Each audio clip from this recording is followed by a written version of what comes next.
of the criminal dictator Eric M. Gary has been overthrown. The entire army has surrendered, and all the arms have been captured. A revolutionary government has been formed. All religious rights and freedoms are now restored. The people's rights to life and private property are hereby restored. The new revolutionary government calls on all the people to defend the revolution. The new government orders all police to remain in their barracks and police stations and to await further instructions which will be broadcast over the station. Absolutely free and fair elections will be held speedily. The new government wishes to assure all those concerned that the life and property of all foreign residents are safe, guaranteed, and will be protected. The new government looks forward to continuing friendly relationships with all countries.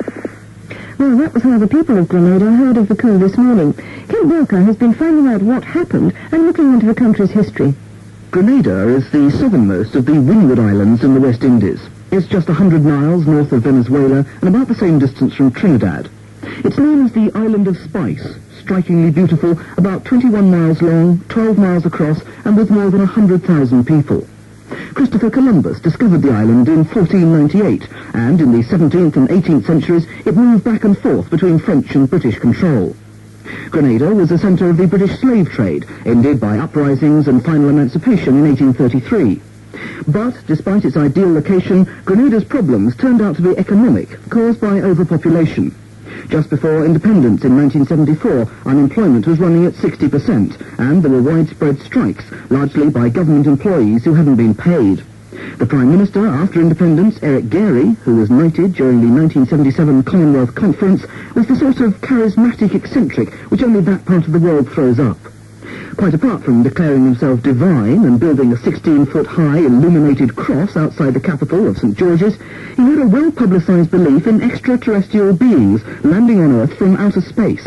Personally, I believe that the creatures who visit us are positive. They have good intention for us, and I believe that they are aggravated by the behavior of mankind on this Earth planet. I should think that they are trying to get people to give up fighting among ourselves. I think that they are going to make themselves more pronounced, more visible. I think that we should take this as a very, very serious matter and consider establishing world peace among the people. Just the sort of man one could easily believe would tell visitors to Grenada, "This is the Garden of Eden, and I have been chosen by God to rule it." But that rule came to a sudden end at 4 a.m. this morning, largely because of Sir Eric Gary's own behaviour. His dictatorial control of the army and police was used to ruthlessly crush any opposition, especially members of the island's main opposition party, quaintly called the New Jewel Movement. Their particular concern was Sir Eric's extraordinary and diverse contacts with the outside world. Nigeria, Chile, Guyana, America, and even China were all approached for either economic aid or arms, and his links with New York worried opposition leaders that even the mafia might be involved in the country's affairs. Yesterday, Gary either fled or left the country for America, and early this morning the New Jewel Movement took the opportunity they'd been waiting for. A few minutes ago, a doctor at the main hospital in Grenada, Alistair Bumthau, told me how far the coup had gone.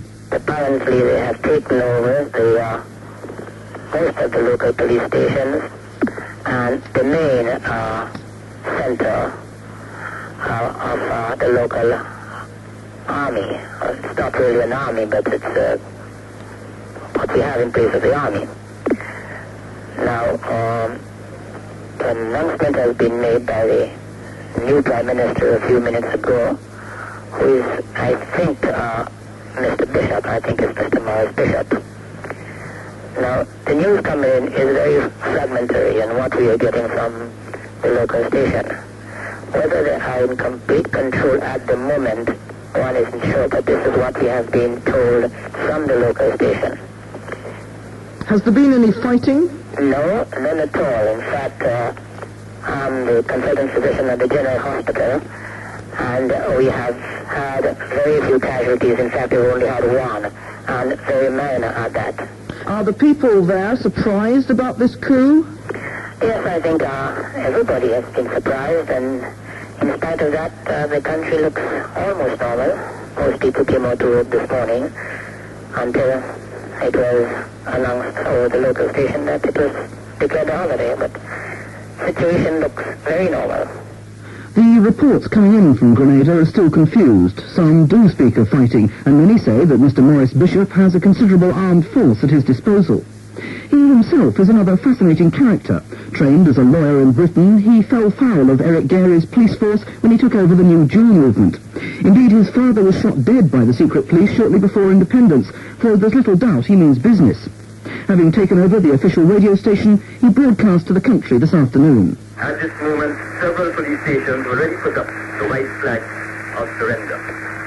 Revolutionary forces have been dispatched to mop up any possible sources of resistance or disloyalty to the new government. I am now calling upon all the working people, the youth, workers, farmers, fishermen, middle-class people, and women, to join our armed revolutionary forces at central positions in your communities and to give them any assistance which they call for. Maurice Bishop, the new Prime Minister of Grenada. The man he deposed in today's coup, Sir Eric Gary, is now in New York, and he gave his version of the events to Paul Reynolds.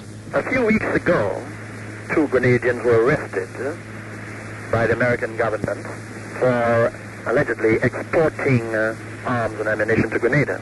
Yesterday, 2 American agents came to Grenada to see who were importing these ammunition.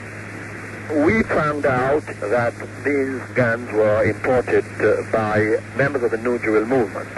We have always known them to be communists. They have always been threatening to take over government, not by the ballot box. They will take it over by the bullet. And I understand last night now, they, with the ammunition which they got from Washington, they went over to our little military force and took some ammunition from the men there, burnt down the building. Since then, they have taken over the radio station and are making some broadcasts with the view to weaken the policemen around the island and the people. But I have been in contact with my ministers and other members of government, and they're holding strong. I think that they have more modern equipment than we have, because they have ammunition which they got from Washington, which came down by drums, which they alleged to be petroleum jelly. How many arms have they got in ammunition? I don't know. I heard there are 70 men. But of course, the Jewish movement of itself has lost a lot of ground in Grenada within the last 2 years or so, since they began to speak about no private enterprise and such like.